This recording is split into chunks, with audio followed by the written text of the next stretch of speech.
Welcome everybody to a brand new episode of the Lookout Podcast. I don't actually know the number of this, but we'll get there. I think it's like 238, 9. Let's go. Let's see. What's everyone's numbers? Let's take a guess. 239. I would say, I think it's 238. We're at episode 238. We sure are.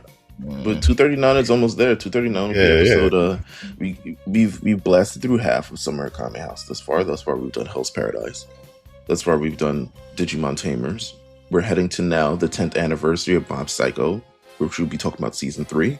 And then up next, we have Takabe's Original Sin, which will be in 2 weeks. A month from now, we'll be doing Ace of Diamond. Both of those, respectively, 80s pick and LJ's pick. So we got Sad Boy Summer and we got a Sport Boy Summer. And then we're going to wrap it up with Yu Yu Hakusho Chapter Black. But with that said, I'm Mills. I'm here, of course, with the man, the myth, the legend, LJ himself. What's up, LJ? Nothing much. Another day, another dollar. Gotcha. 80 in the building. What's up, 80? Good man, chilling. A good weekend, good week. Sports going on. Argentina going crazy. England surprising the hell out the world. I don't hear about none of that. Listen, World Cup and Olympics is the only time I could cheer for the colonizers. So Viva España, you already know. I'm surprised we didn't kick them out of our country. We were just like, all right, everyone get out. Like, it's not fun anymore. Just leave. Thanks for coming. They're about to raid Atlanta Wednesday. It's about to be crazy here. I'm sure it's just too much money to pass up for World Cup. Are both final games in Atlanta? No. I don't know. I know the semifinal because it's going to be semifinals. I don't think so. I know the Messi and England coming here Wednesday though. So that's going to be a crazy time. All right, gents. I sent a video in our Lookout chat this morning, and I wanted to ask you guys a question based on this video that we had today. So, a tourist was seriously injured after being thrown 8 feet in the air by a bull bison in Yellowstone National Park. So, I want to ask you guys 2 questions. What's your closest interaction with nature that has gone awry? And then also, in this situation, is it save the bison or save you? Is it save the bison? Let's start with that first. Is it save the bison or save you? Save the bison, man. We getting bison jerky. We getting bison. Yeah. Good bison steak, Fucking that bison up. Hell, yeah. I ain't going. I need the Trill Bison burgers. You feel me? Like you getting flung up in the air and actually controlling your movement and landing on the bike. What are you doing? Like, what's going on here? First of all, I gotta figure out if I'm keep that thing on you. That's what's happening. Pretty much. Bison even got close. Getting flung in the air like that is insane. Because while you're in the air, this is before impact. So you're thinking, like, what the fuck did I do? Bro, yeah. The picture of him in the air is sending me crazy. He is fully in the air, upside down. Mind you, this is an old-ass man, by the way. He's gonna be hurting. He is. He's cooked. Like, it's even said in the thing. So it's like they were walking past this bison park with him and his grandson. His grandson gets out of Dodge immediately, but this man is old. So he's like running around the tree and hoping the bison doesn't catch him. And then the bison does, flings him up in the air. He lands, he's cooked. And then apparently the photographer, the person who's taking the video, scared the bison off. Which is like, he was like, I gotta get my flicks first though. Yeah. Yeah, he had to do it for the gram first. But also, like, all right, so the bison is, I'm confused. Was he scared because of, I don't know, the bison? It couldn't be, because, like, when you watch the video, it's like, he's just rolling around in the ground. Yeah. And then the old man just takes a picture. He's like, nigga, fuck you looking at? You know the memes of like, are you taking a picture of me? That car that passed by that set him off. Realistically, I think it was the car that passed by before that set him off. Anyway, no, he needs to be lucky though, because usually Bison's rolling groups, and when one starts attacking, they all peek up and be like, "Hey, ain't no fair ones." Like, they real come outside. No one finna jump you like energy. Bison's rolling pack, so you better be lucky it was just one, because it could have been like 3-4 of them. Yeah, what's that anime where that deer is getting German suplex? Nichijou. That's what it is. Yeah, it sure is. It might be like that. To be honest, it's tough to German suplex a bison, I'm sure. Anyway, your closest flirt with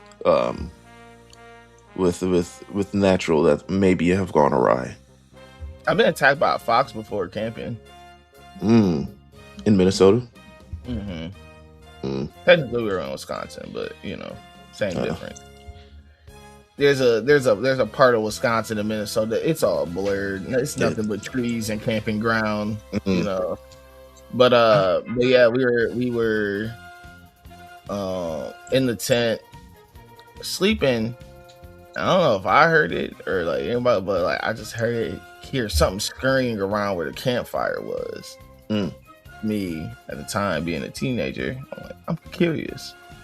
Now, me as an adult, I hear something scurrying around the campfire. I'm staying my ass in the tent. It ain't none of my business. I'm in my zone. They in their zone. In reality, I'm in their zone regardless. I just unzip the tent. I look out and I see a fox. And of course, as soon as the fox, I unzip the tent and open it up. Me and the fox made eye contact. He did not like that. He felt that he was trying to be sneaky, and I just done disturbed his sneakiness. And I just zoom quickly, and I just feel him scratching at the tent and walking around the tent. That lasted only like a minute or two, and then he like ended up scurrying. I would have been like, "Oh fuck!" Well, I would have tried to look for the closest thing to like start hitting the tent, like get out of here, you bitch. Foxes aren't big, No. Yeah, like they're not big creatures, so I wasn't like scared, but they do have sharp, they have claws. They got How old were you at this point? Was that sophomore year or freshman year of high school? Oh, yeah, all right. I'm thinking you a kid. I mean, you are a kid.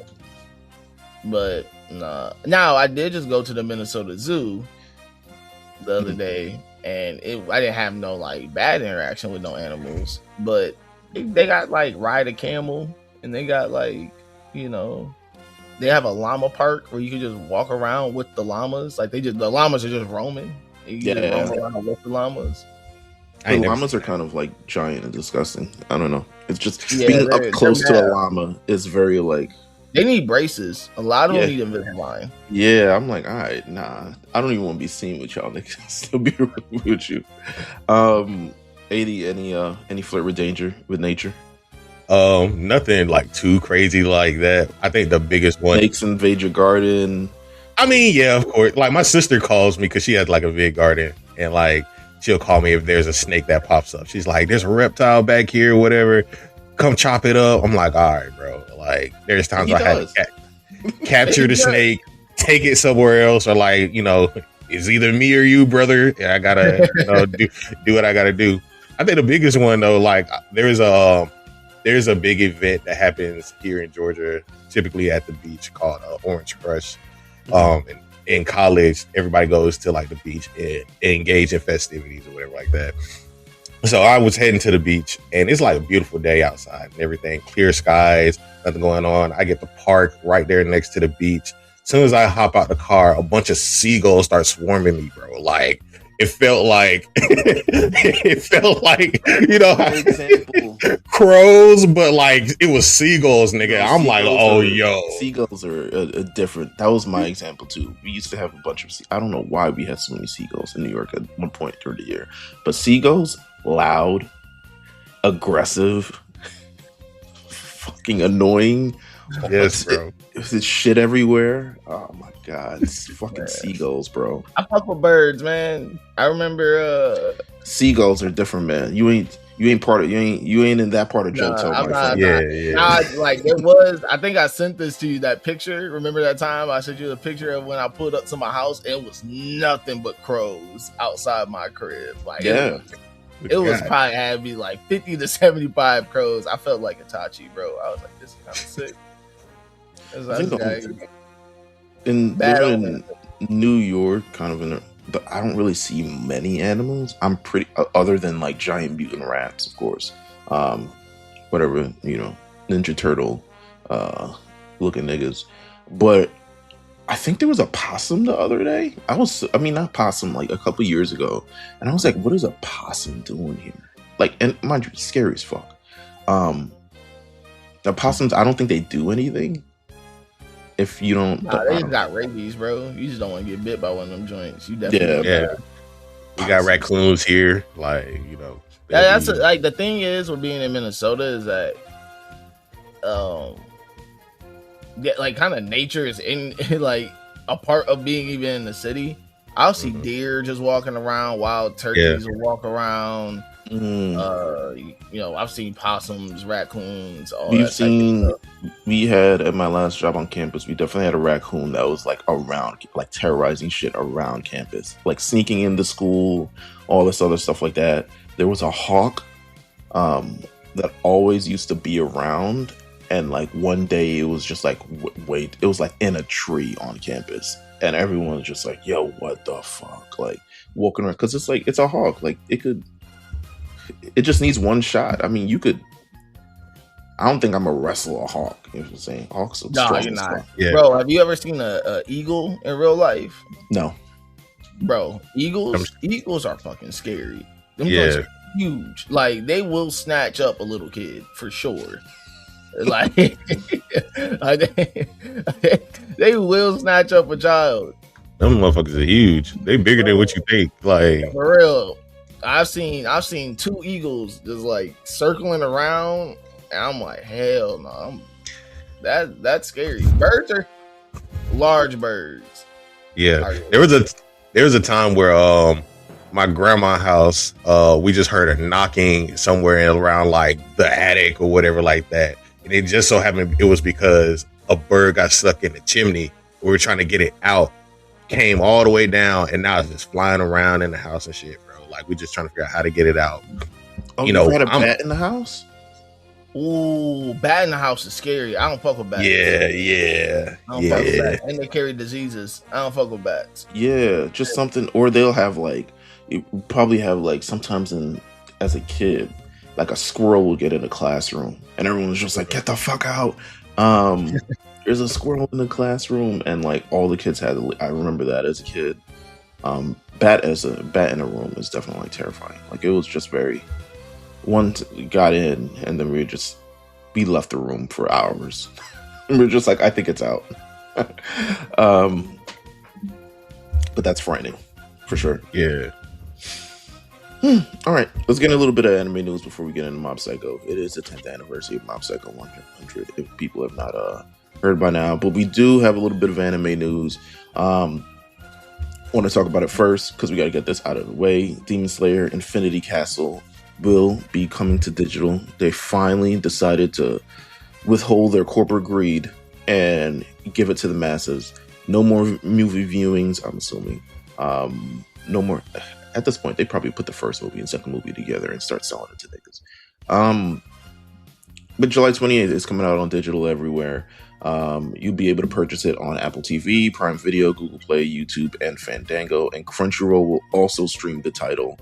Are you excited to watch this movie again at all? Is there any interest in you to watch this movie again at all?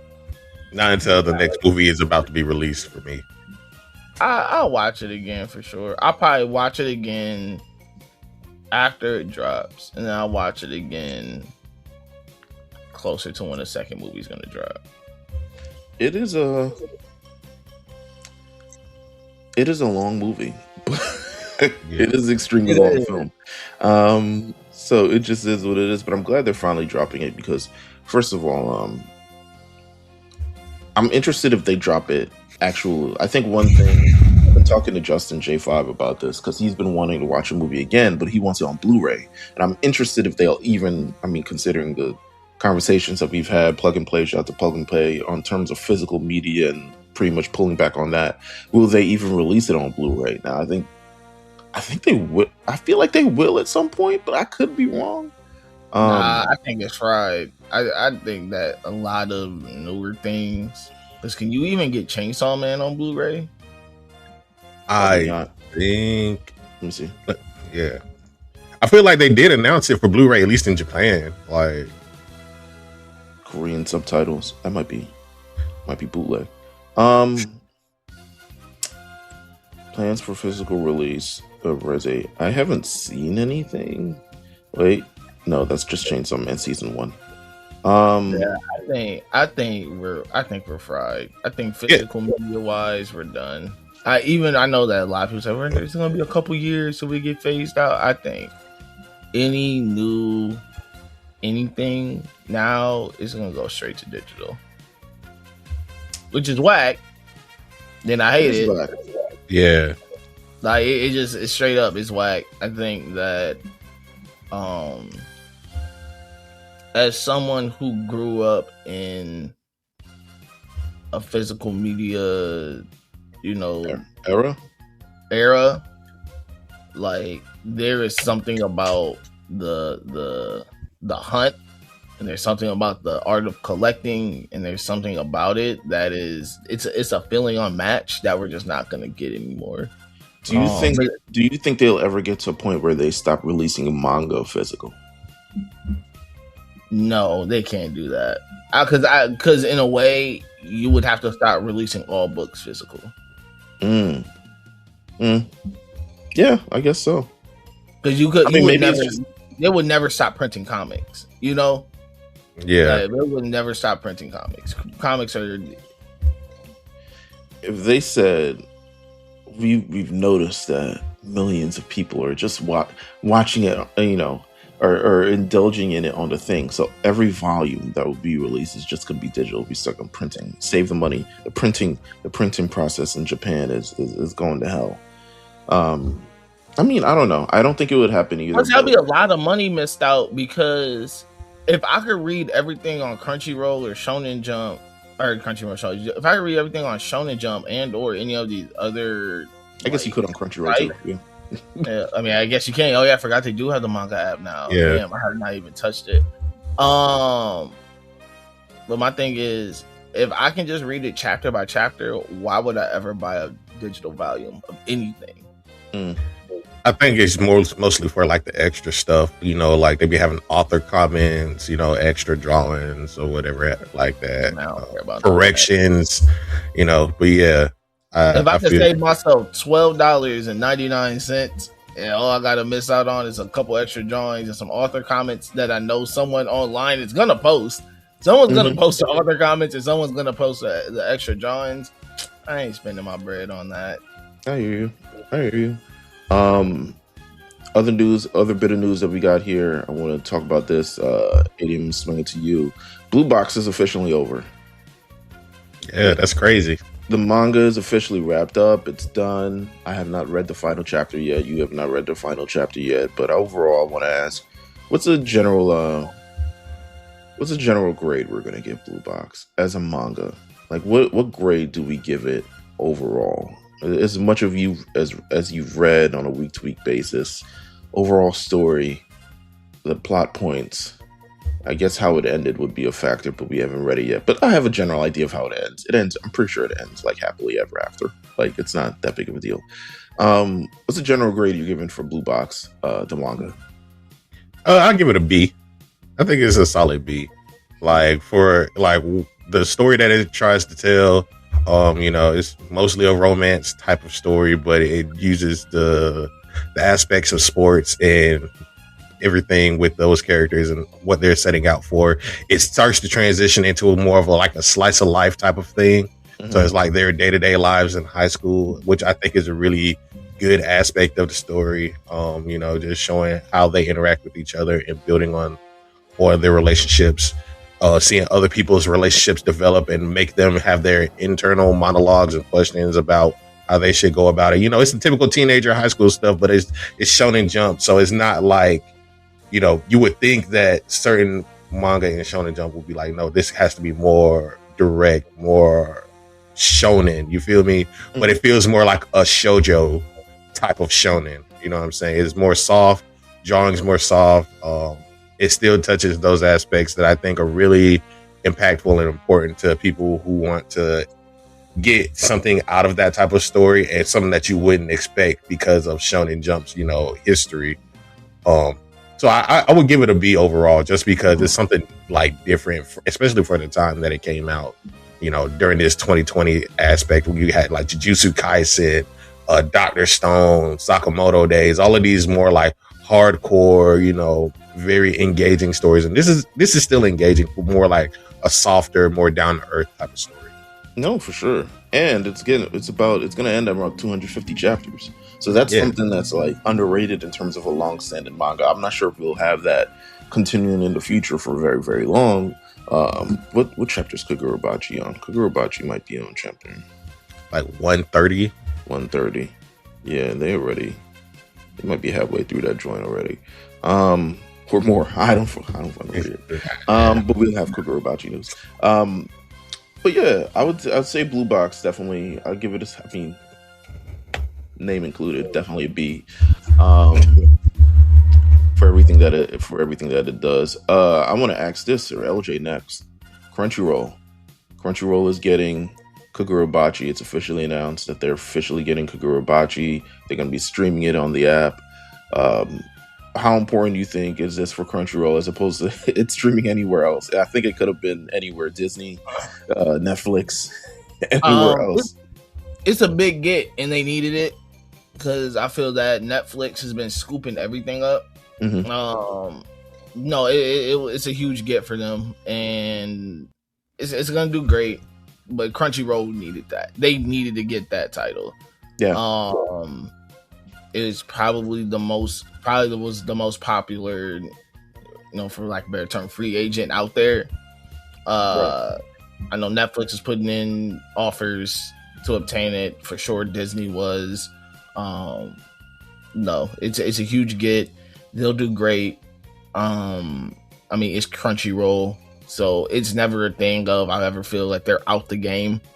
Right. Anything when it comes to any title, but I do think that is a really big get for them, and they should be happy that Netflix didn't just throw a blank check at the studio, just like, hey, we'll do whatever you want to do.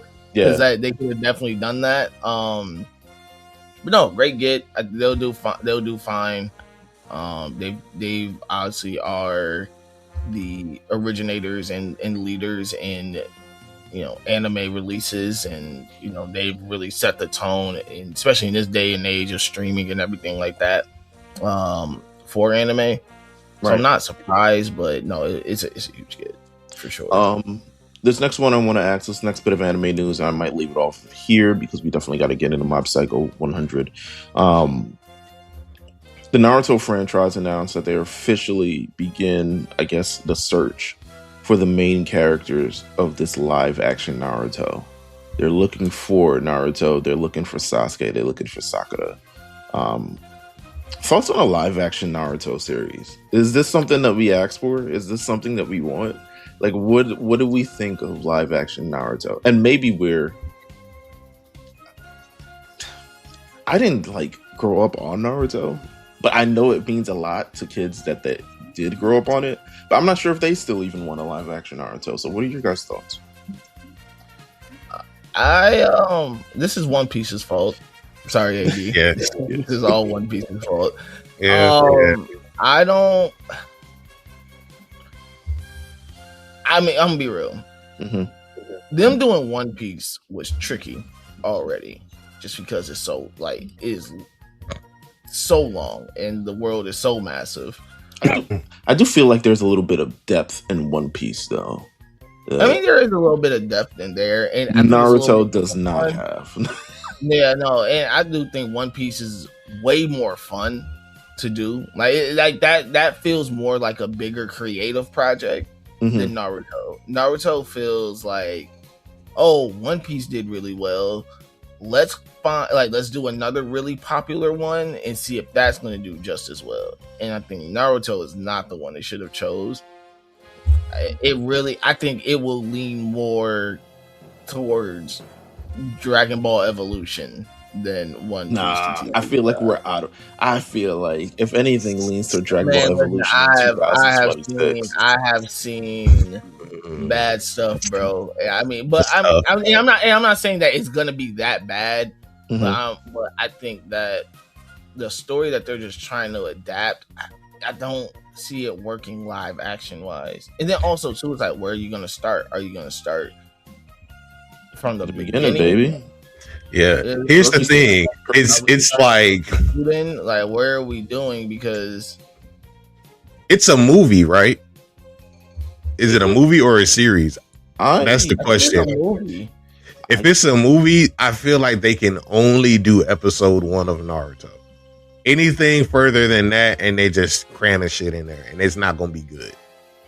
I think episode 1 of Naruto is probably the best point. You can have your Naruto, Sasuke, Sakura stuff in there, because they're in the academy. Everybody's bullying him. I feel like that's a atypical superhero. What is it, like Sky High or something like that? Like the atypical movie type of standard setting. You know, you can just get that out the way. He's being bullied. He's being an outcast, and then somebody believes in him, and then he goes out and does the thing.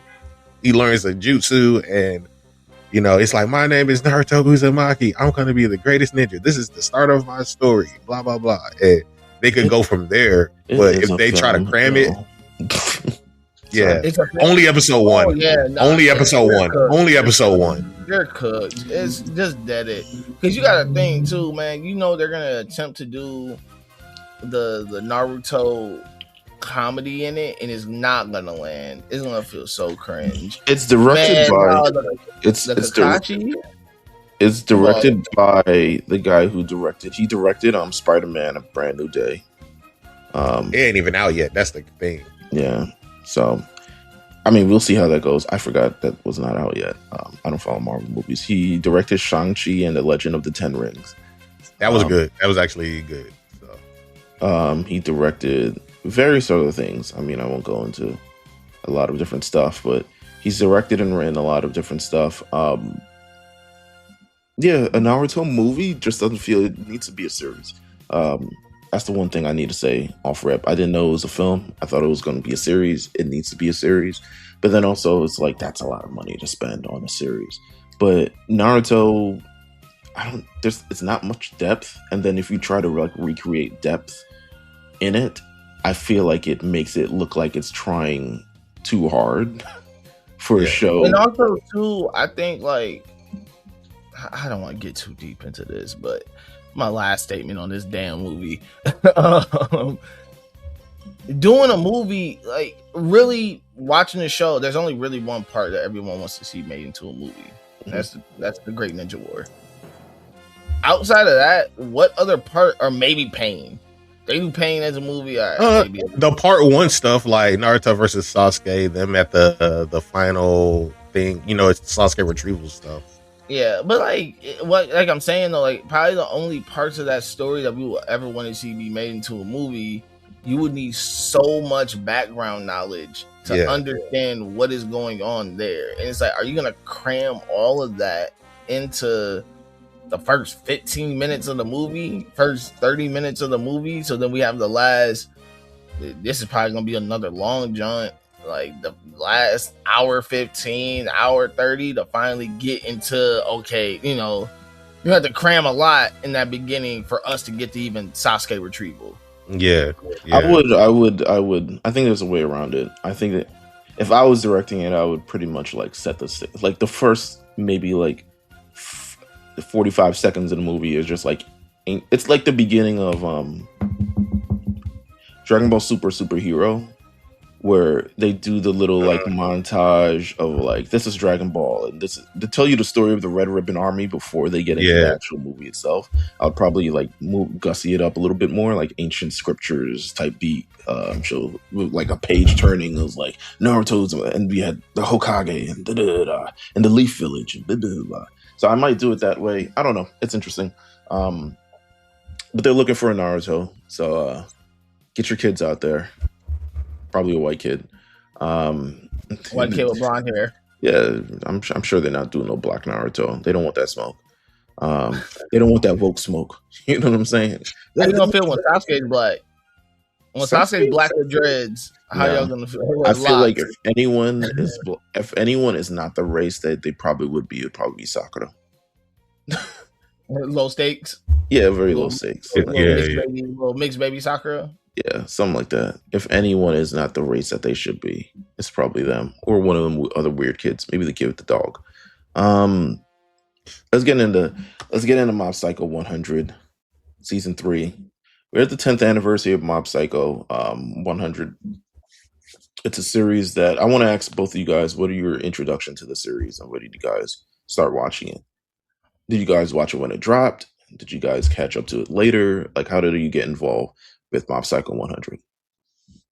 I'm pretty sure I watched it when it first came out. Yeah, same. Wow. I'm sure I watched it when it first came out too. 2016? Yeah. I mean, it's definitely there. Because it was building off the One Punch Man hype for me, you know. Yeah, it was. Mm-hmm. Yeah, it was.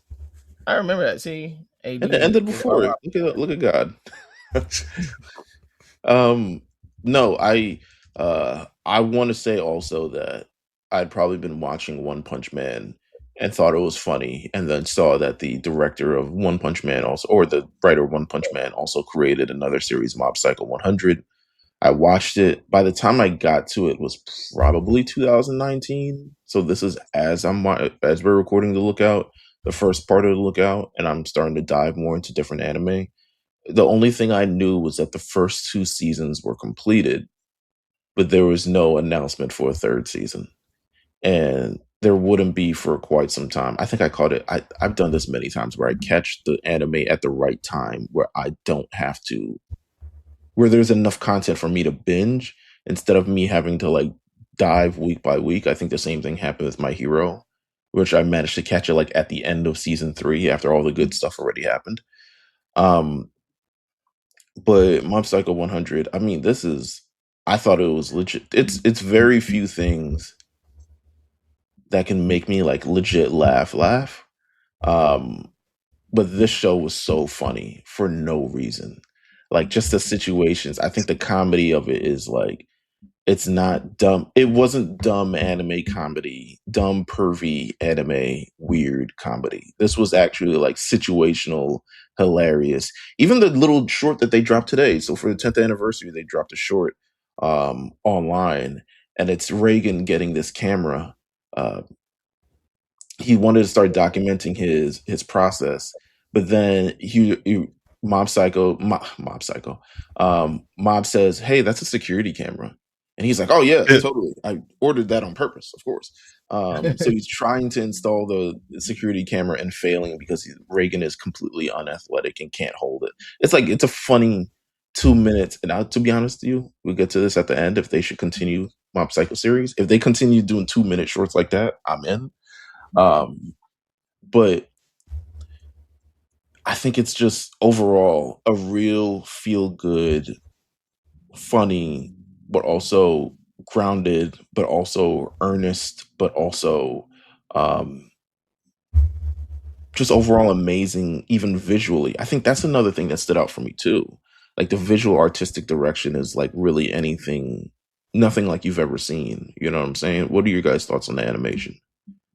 Oh, it was, I mean, even at the time watching it, it felt next level. You know, back in 2016, you know, season 2, even going into that, animation wise, it was so different than everything else I was dropping too. Mm-hmm. Yeah. I mean, especially when we talk about now where animation in rankings of what makes a good anime is now at the top. Mm-hmm. And I feel that you can't even be a good anime or considered one if your animation ain't even on point. This really did kind of set the standard.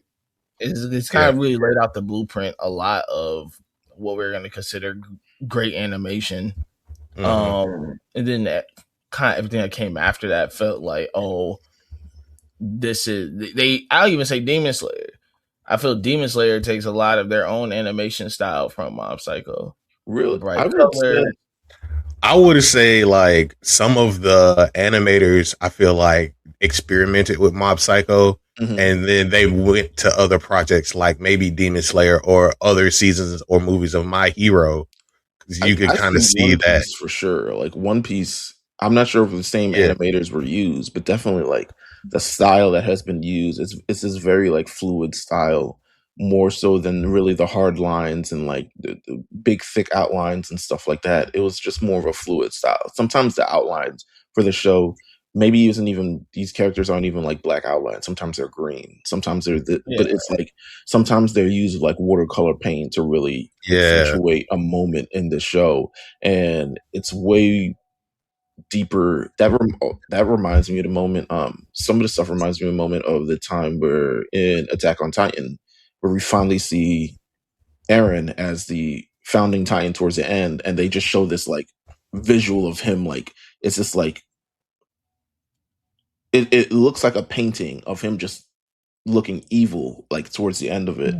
And I think that's a lot of Mob Psycho's doing, especially in this animation and artistic climate. I mean, it's just really amazing interpretation of the show.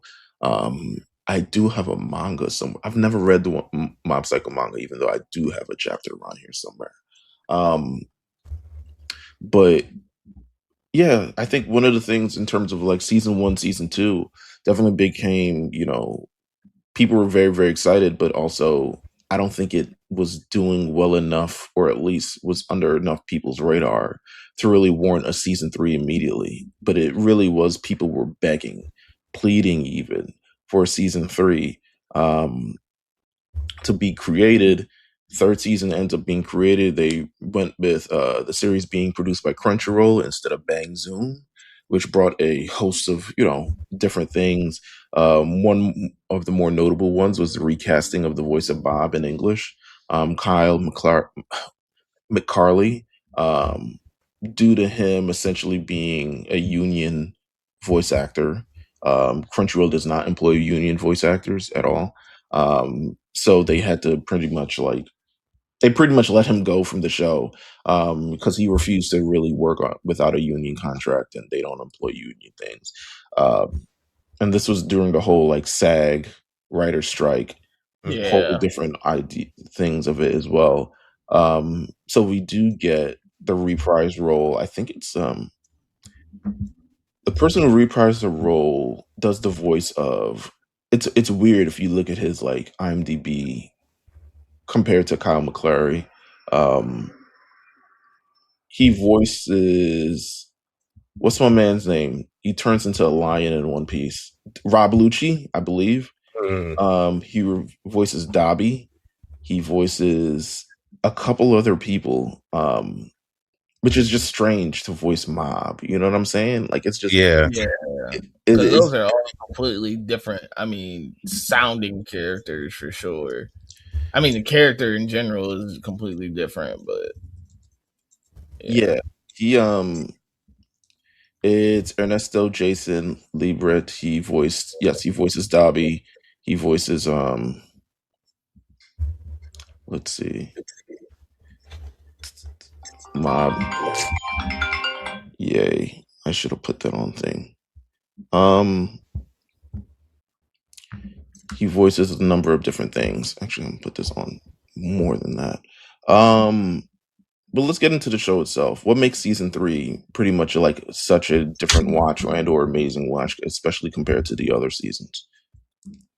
When I was watching it and rewatching it, and for me, it was just more kind of a refresher because obviously, I've seen season 3 before. But for me, watching it now or refreshing it, seeing like the emotional build up, I was like, dang, this hits a lot harder than I remember. you kind of start off, and Mob is just like, man, I gotta kind of figure out my next steps in life. I don't really, reminders like Mob's a junior high child. He's going into high school. He has kind of these. No, but I was about to point out, because you mentioning that also, there's so much growth with him having the agency to really kind of figure out, like, yo, I need to figure out what I'm doing. Because when you start the beginning of the series, he really doesn't know anything. Well, I won't say know anything, but he has no direction. He has no real thing. It's really, he's leaning heavily on Reagan and things that he's telling him. But this is like this is the season he begins to really like think for himself and move for himself, doing everything by himself. And it's really like an awakening opening for him. But continue. Funny because a lot of this series too is characters around him learning how to deal with this version of Mob who is drawing boundaries. Who is kind of just like, no, I have like some autonomy of my life and what I want to do and the things that I want to do. So kind of seeing Mob have to navigate that too, and seeing him navigate, like you said, thinking for himself for the first time and becoming the person that he wants to, and seeing the people that are seeing that, other characters are seeing that and acknowledging it. Trying to think of a kid with the blonde hair. Teteru. Like that moment between those two, where Teteru's kind of just like, nah, like Mob, you kind of walking with your head high a little bit, he's like you walking with your chest puffed out, like I rock with this, and like seeing that moment, but also too like seeing, the big, what it really builds up to, the kind of this bigger climax of between him and Dimple, of how you see others are reacting to that, because they're now like, oh, Mob is now outgrowing me. Why Mob is now outgrowing whatever this version of Mob that I liked before, because he just listened to whatever I said and did whatever I said and all these things, and now he's thinking for himself. So go ahead, AD. I was gonna say, you kind of get into like when you start at the beginning of the story, you see like Mob being very inquisitive towards other people, because he's having that, thinking to himself, I should be doing more with my life, and then navigating what his motivations for. And it starts off with like, I want to ask the girl that I like out, but how can I do that? What is the best way to navigate that? And then you see, he says, first off, I got to get in shape. I got to work out. These guys look like they have a set goal. Maybe I could do that too. And I think it starts from a place of where you see people who have already known Mob try to do something different. And it's like, he's never been like that. And then the people who are meeting Mob for the first time, and they're saying like, who is this kid? Like, why is he like this? And seeing like how much effort he puts into the things that he does. So when you follow him through all the different seasons, it's like, no, he's really growing. And when you get to season 3, a lot of them are like, well, he's outgrowing me. I feel like he's leaving me behind. Mob, don't forget who you are. Like, it's a really fun story where you see kind of the journey of Mob through his, like, he's only like, what, 12 years old, going through middle school, trying to figure this stuff out. And a lot of the people around him from like the telepathy club are like, man, we're wasting our youth, but this is the only time we can waste our youth. No, we really got to take some shit serious. We got to make some memories for ourselves, like this is the only time that we can actually start to do things that actually matter to us in our lives. And, I think the journey for Mob in that regard it makes it a really fun story to follow all the way to the end. That was, it's way more divine thinking than I was at 12 years old. I can think at 12 years old, what the fuck was I doing? Drawing Nintendo 64. Probably wasting my life, to be honest with you. But no, this is definitely like, he's really being hard. And I think it's more like the growth of him and kind of just other people seeing that growth. He's evolving. Everything is changing around him, and he's really, really feeling himself. We start off this season with a Divine Tree arc, which is the weirdest arc. It's a continuation of the last thing, of the last series of the show, where they believe they defeated Toichiro, but still that enormous broccoli is still in the center of the series of the thing, which is interesting. I thought they would have beat him and it would have been over, and that would have been that. It's crazy they brought that up from like because I went back and watched season 2, and it's literally like the first season where they defeat like some farm plant and they get given like seeds as a token rather than actual money, and that just comes up because Mob forgot to take it out of his pocket. That's hilarious. Yeah. I should have watched season 2 beforehand. I mean, I love Mob Psycho 100, so I should have watched it too. The enormous broccoli created, but people begin worshiping it. It's for some reason it becomes this literal religion that's growing around Mob. People are essentially becoming influenced from it. People are getting pretty much like mind taken over. And then what happens is that the vine tree develops a psychic consciousness.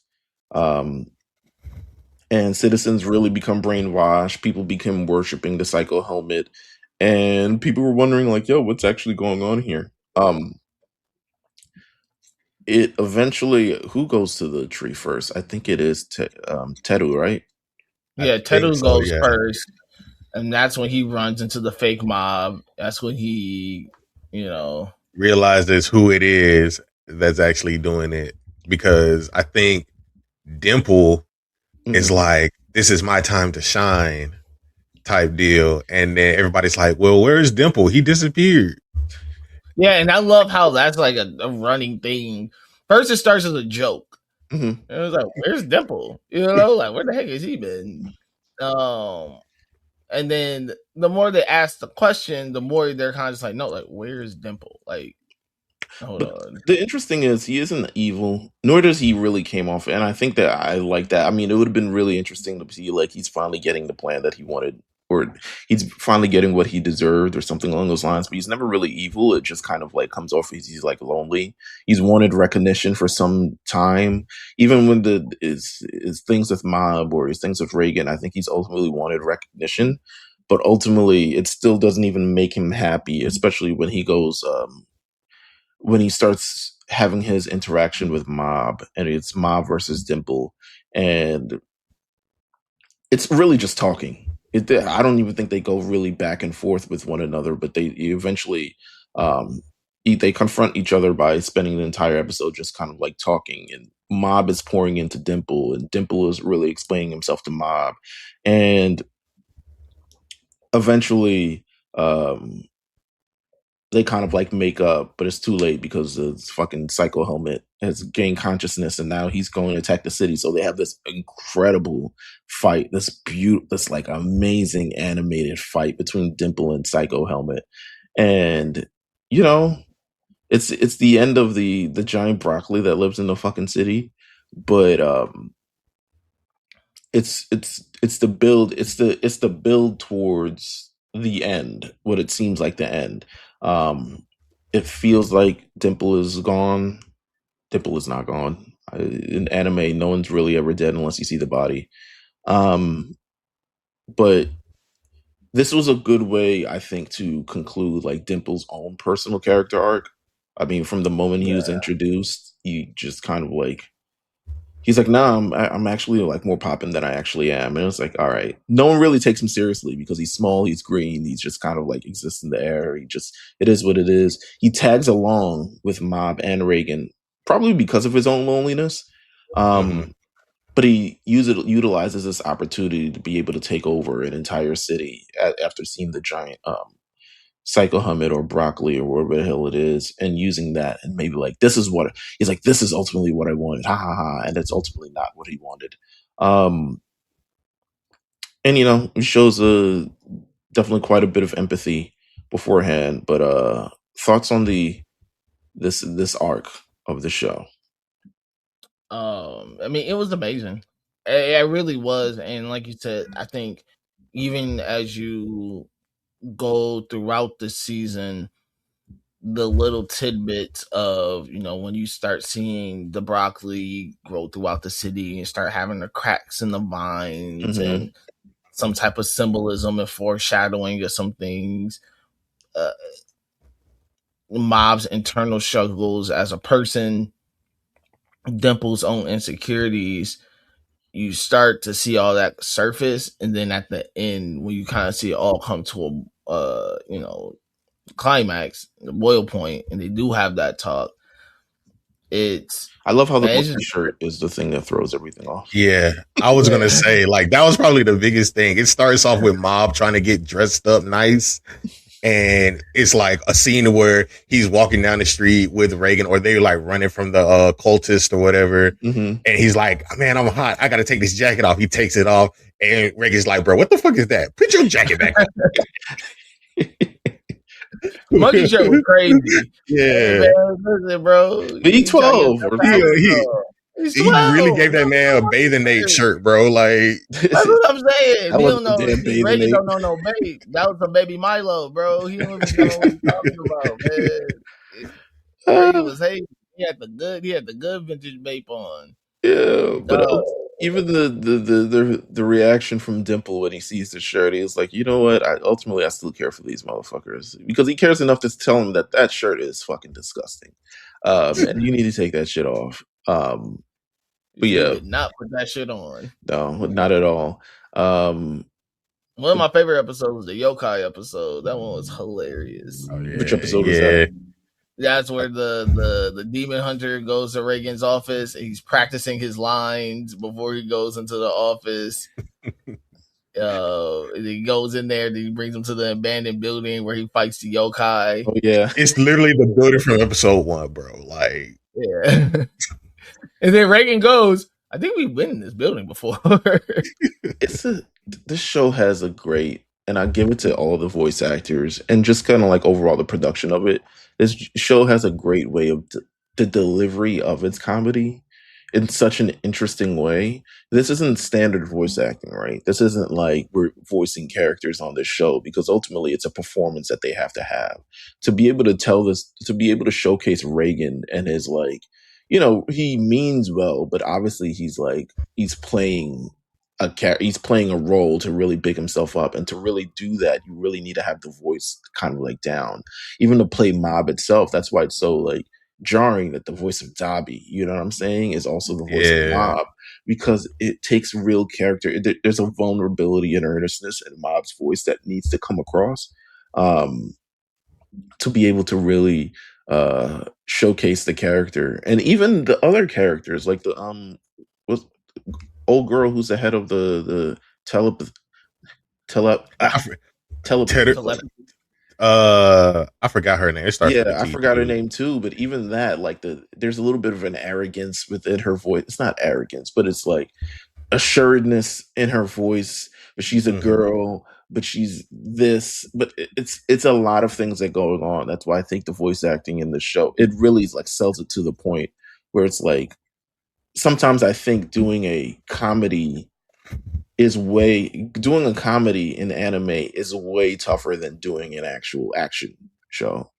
Like, yeah, I think that because like you said, doing a comedy, it has so many other components in it that doing just a regular shonen action, whatever, they don't have that same barrier. Like, obviously you still need to have good voice acting, that's throughout, but there is situational, there's tonal things, there's timing things that come with it. And especially when you can, you know, even if there's some physical aspects of it, where all those things, especially being animated, have to come together perfectly for it to work.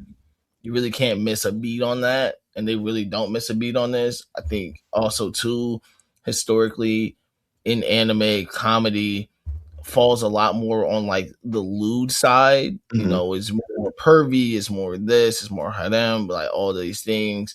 You know, with Mob, like you said, it's very situational. It really is a sitcom where it's like, oh, like, here are these situations that they're in, and here's a funny ass way to respond to these situations. Was it the first season where Reagan does that like screech or something? Or maybe it's the villain who does. It was definitely the villain, the old guy, who ends up going against Mob, and he's just like, I don't want to say it because it's type early, but he goes crazy when he has to unleash all of his powers. And again, it's just something like, who thinks of this? Like, whoever directed this, the ADR director on Mob Psycho 100, like, it's really, really powerful stuff. So it's amazing. I mean, even the cockroach scene had me in tears, bruh. When he lifts up the picture and sees the cockroach, just walks out. It's just there's so many different. First, that's funny. There's so many different and then the animation pairs so well with it, right? So it's like you get these moments, and the animation is just like it's the perfect pairing to all of this. So it's incredible. The next arc that we have here, a little bit of a slice of life.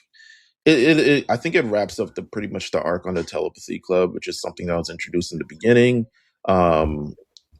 They're trying to make their effort to contact aliens. They eventually do. They hang out with aliens. It's kind of weird. It's this weird, arc throughout this entire thing. I think Reagan begins to fully realize that his relationship with Mob is changing through this. Tomei is the girl's name. It gives a lot of closure to her in terms of what her journey has been through this. It's overall a really, really fun arc. You could have fooled me in my mind. I was like, is this filler arc? But I guess it serves its purpose. I mean, filler usually does kind of serve a purpose, even if it is filler. I.e. One Piece. But ultimately, this was a fun, even the final, I think it's episode. When you talk about great animation, I think it is episode 9, where the animation for the entire episode is just really, really good. It really carries, or maybe it's episode 8. But it really, really carries it throughout all of this. So fantastic arc. We head to the final bit of it though. Wait, did anyone have any thoughts on this alien arc before I move to the end? Peak comedy. Yeah, it was cool. Peak comedy. So funny. I agree. So I think it's episode 8 that I was talking about with the great animation. Episode 9, Mob is devastated to find out that Tsubomi will be moving.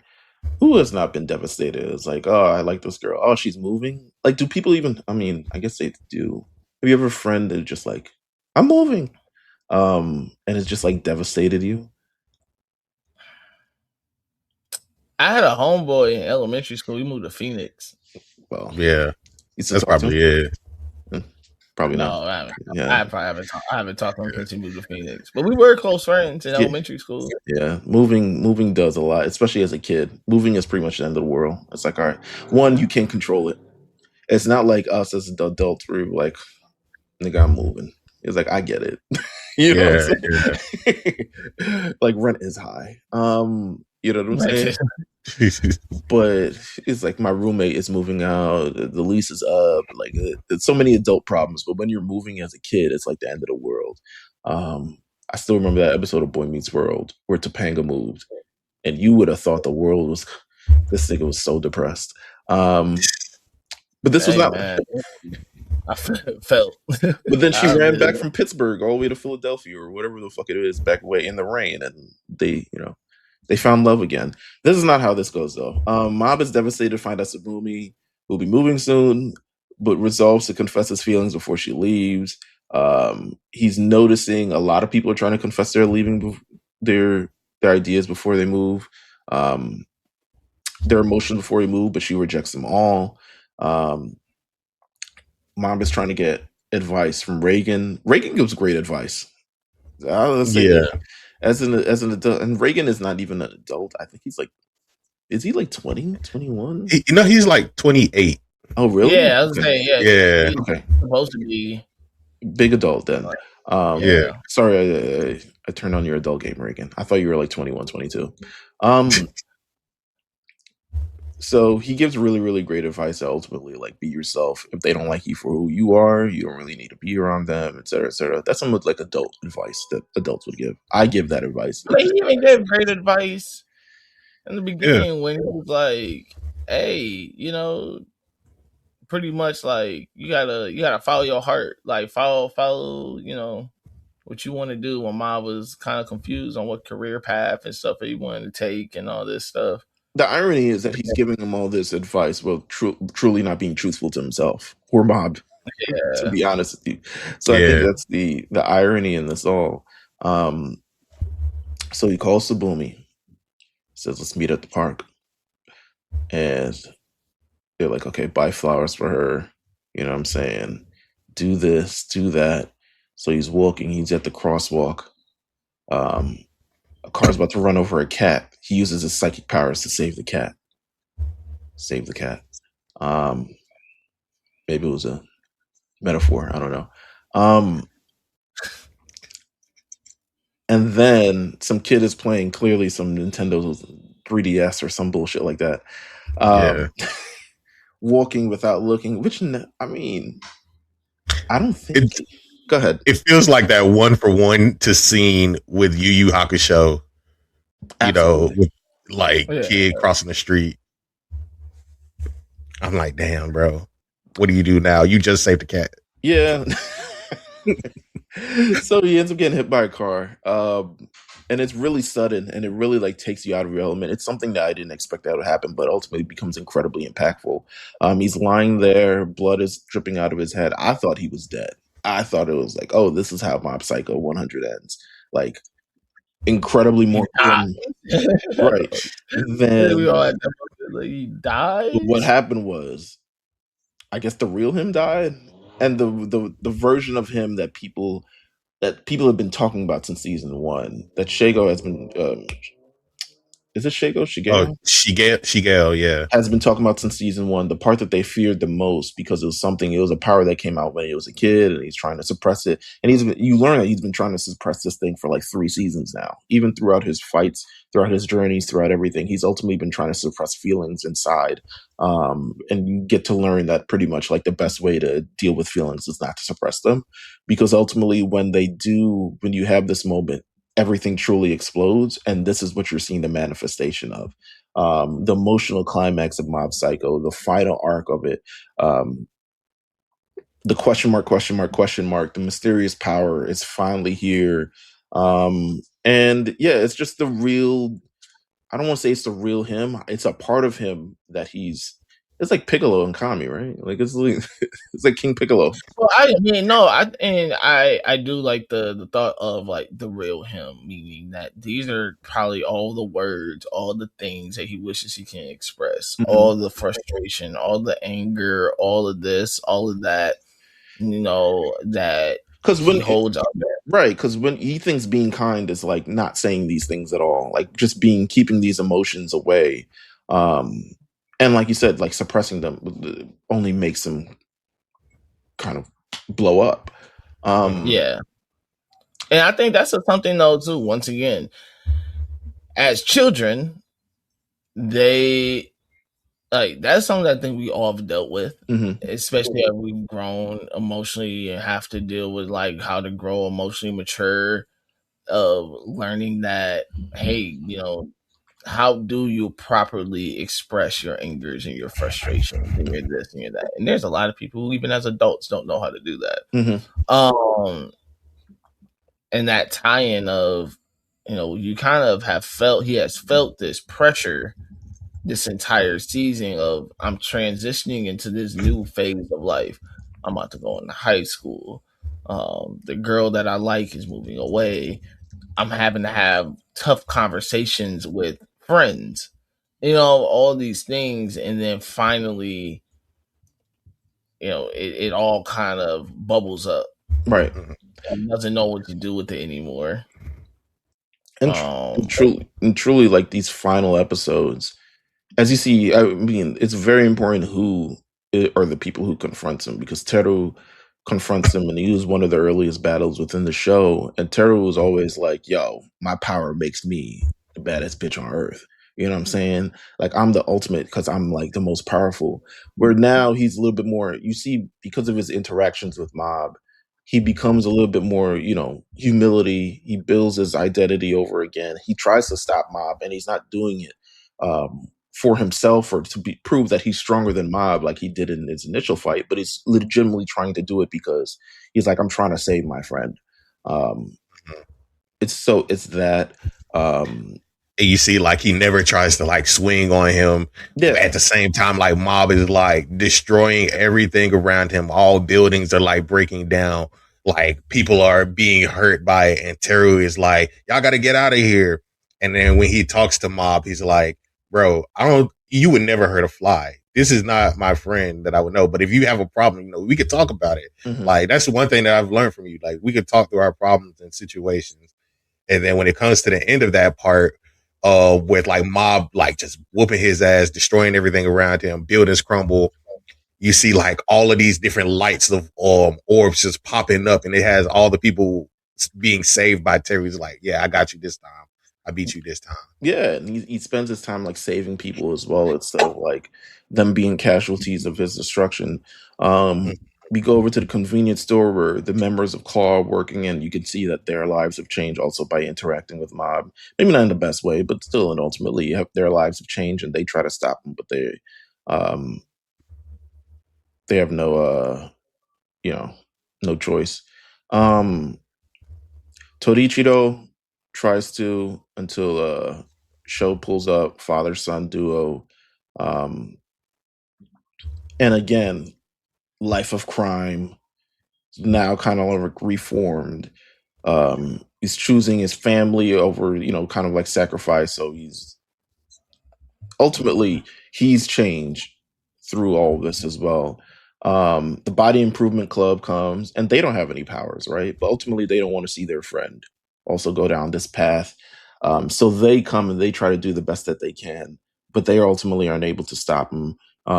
Ritsu shows up, and this is what he's feared the most. This is what he's always kind of like knew that he would have to go up against, and that's why he's been building up his psychic power to really stop Mob for when these kind of moments come, because he wants to be able to feel like he's the little brother, but ultimately he still wants to protect Mob.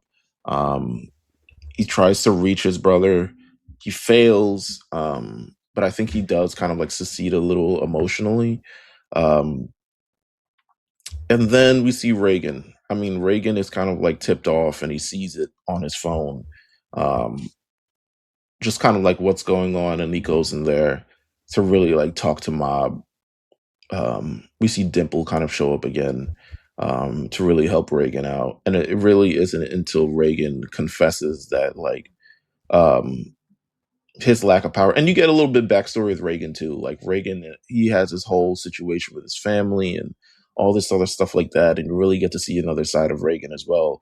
But he truly manages to reach him, kind of even as a father figure in some point. Even though Mob, he definitely has a father. Why aren't his parents there? Shit. But hey man, listen, parents aren't part of the series. Unless they're being kidnapped and they might have been set on fire or something along those lines. So Reagan admits he's a fraud because he realizes honesty is the only way to reach Mob. And it's giving Mob like almost permission not to hide his flaws anymore, and it does eventually break through, and Mob is able to confront this other side of him and really able to take over it, and the battle kind of ends. I love it. I cried. Yeah, my eyes got misty. This was my first time actually watching this part. I had stopped at the whole space thing, and I was like, enough. I don't want this to end. So like, I feel you. Hey, I've been here before. There's definitely a couple animes. I got the last like 4 episodes. I'm holding off, man. I don't want to see this end. But nah, this one, it got me misty eyed because season 1, season 2, season 3, you see the lead up all the way there, and then finally it's just like everything finally comes to a heat. And like one of the best parts of why I love when anime do this is when they bring back the opening theme for like a crazy sequence, like Reagan running through all the buildings and stuff. Like I was like, hey yo, they turn it up for this one. Like I love it. Yeah. The opening theme is gas. So he eventually does get through to him. Everything goes back to normal in a sense. Mob still talks to Sabumi. It's like, oh, she said no. And that's really it. It's ultimately at the end of the day, she's like, no, ultimately, like, I see us as friends. Never really saw you any more than that, to be honest with you. Maybe she just send that hoe to send her hoe to Phoenix, man. Let her rock, bro. So Sabumi's moving. I was gonna say, you trying to clutch on. I'm like, what you gonna clutch on to her for? She about to leave, bro. Yeah, she gone. But he does cry, and this is again, he's able to be real with his emotions, and he real with himself. We get a little bit of a fast forward. A couple months later, Mob is the vice president of the Body Improvement Club. He's really bettering himself and becoming the person that he wants to be, or the person he sought to be when initially joining in season 1. He doesn't work for, I don't think he works for Spirits and Such anymore, but I think that Tomei does. And yeah, they have a birthday celebration for Reagan, and it's really, really fun, and it's really, really hard, lighthearted, and it's kind of amazing way to wrap up the series. Ultimately, one of the best series that's ever. I think really good anime. 10 out of 10. 10 out of 10, bro. Yeah, that's what I'm saying. Like, there really is no flaws in this show. Every episode has a reason for I don't even think they're bad episodes. Like, no. It's just, some episodes may not be as engaging as others, but I think ultimately they all serve a purpose, and they're all funny in a sense. Like, I want to ask, what's your favorite? We'll do these questions, these fast-paced questions, and then we get out of here. What's your favorite Mob Psycho 100 moment? Just for the entire series. Mm-hmm. I mean, it's really hard for me not to choose the viral fight moment. Season 2. Oh yeah, the blind guy. The blind guy was whooping ass. Yeah. I have most of them involve Reagan. To be honest, I think Reagan is incredible. It's the end of season 1 where he gets the powers, and it's just insane for no reason. Like, he just has powers. People think he walks into the Claw headquarters, and people think that he's the boss because he's like the most assertive adult. He's like, is that the Claw? Is that the boss? Let's go with him. So they go with him. Another part is the Mob and Reagan fight that they had. I thought that was incredibly realistic and real. Of you're understanding that you're taking advantage of me, and it's like, well, then go, and then they become friends again. Just incredible. Let's see. Let me see if I have any more questions. I mean, would you want could this become a live action series? No, don't do it. Don't do it. Don't do it. The funny thing is, I think it could. You could. I think this would be easier to adapt than Naruto, for sure. Oh, he's this could be on some A24 shit. Could be. There's a lot of emotional depth to it. Like, it's not like. But would it be as funny?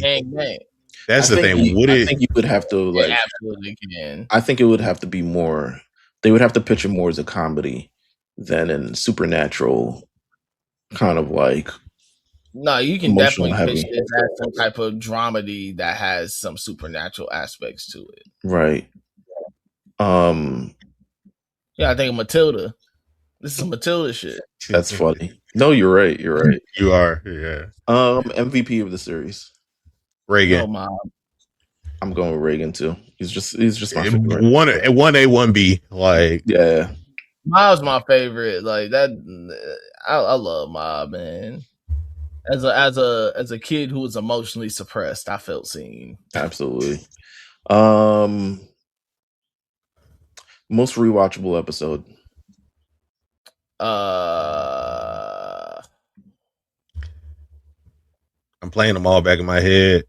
That's what I'm saying. What is the one where they go into it might be the claw episode, or it might be there's another episode near the end of season 1. I can't think of it right now. That's really funny. For me, it's probably where they save the kid, where they save the kid in the glass thing. Yeah, I do remember that. Yeah, that's a good one. I would say the school festival one where Mob asks Reagan for some help and he's like questioning like what to do about this, and he's like talking through it, everything, and then he's like, this might work, and he's trying to be more active and social in class or whatever. That might be the one for me. Also the Reagan episode where it just breaks down. He get an email from his mom and she's like, "Happy birthday, I got you a present," and it's a job application. Like I love most Reagan episodes. This is just, I'm tapping in for. Do you think, it's my last question, do you think that the show should continue? Nah, it ended where it needed to end. It could be a sequel, but like I don't think it would. I mean, I wouldn't be opposed of a sequel. You would have to follow somebody else.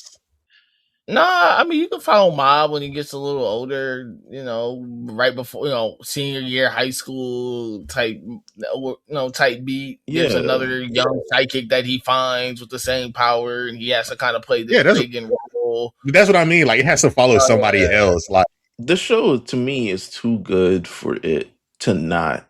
I feel like it ended at a great point. I mean, anime was still popular, but I feel like there's still heights that it can reach.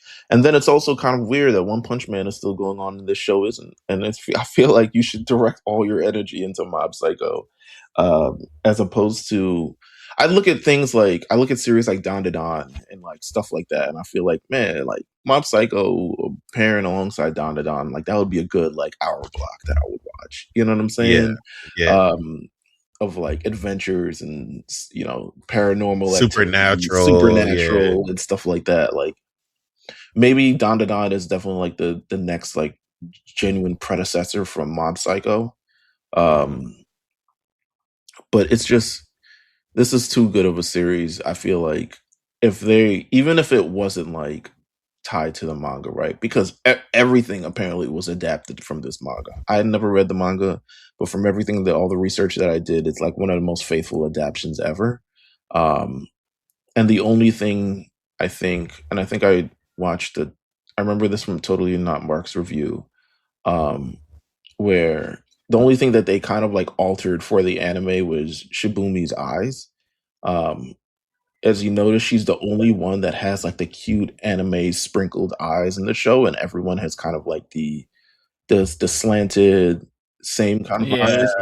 But then he realizes that, and Totally Not Mark is like great at realizing this stuff. That was how Mob saw her from his eyes, because when you saw her from the perspective of anyone else, she just had the same eyes. So it's like season 3 that becomes more apparent. I was like, she looks different.